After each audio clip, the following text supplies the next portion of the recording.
சமையல் மந்திரம் திவ்யாவை பத்தி எல்லாருக்குமே ஒரு அளவுக்கு தாங்க தெரியும். அதாவது அவங்க நடத்திட்டு இருக்க அந்தரங்கம் ப்ரோக்ராமுக்கும் சமையல் மந்திரம் ப்ரோக்ராம்ல எப்படி அவங்க ட்ரெஸ் போட்டுட்டு வந்துட்டு இருக்காங்க, எப்படி அவங்க லிப்ஸ்டிக் போட்டு வந்துட்டு இருக்காங்க, எப்படி ஆபாசமான உடை அணிந்து வந்துட்டு இருக்காங்க, இதை மட்டும் தான் நம்ம எல்லாமே பார்த்துருக்கோமே தவிர அது எல்லாமே அவங்களுடைய ஆன் ஸ்கிரீன் மட்டும்தாங்க. அவங்களுடைய ஆஃப் ஸ்கிரீன்ல அவங்க எப்படிப்பட்டவங்க அப்படின்ற விஷயம் பல நடிகைகள் பத்தி நமக்கு தெரியாமையே போயிடுது.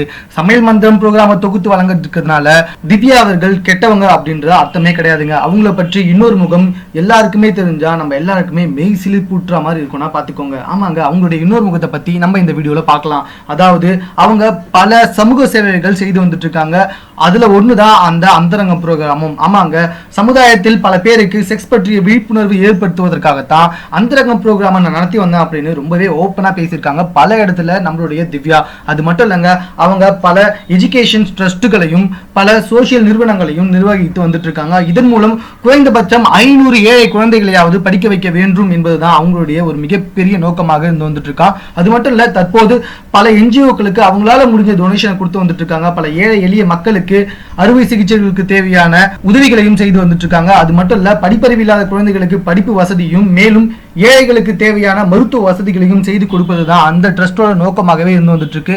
தற்போது இந்த ட்ரஸ்ட்ல பல பேர் பயன்புரிந்து வந்துட்டு இருக்காங்க. மேலும் ஃபியூச்சர்ல அந்த ட்ரஸ்ட்டை மிகப்பெரிய நடத்தணும் அப்படின்றதுதான் சமையல் மந்திரம் திவ்யாவோட ஒரே நோக்கமா இருந்து வந்துட்டு இருக்கான். மேலும் சமையல் மந்திரம் திவ்யா அவர்கள் இது போன்ற பல சமுதாய சீர்திருத்த நடவடிக்கைகள் ஈடுபட்டு வந்துட்டு இருக்காங்க.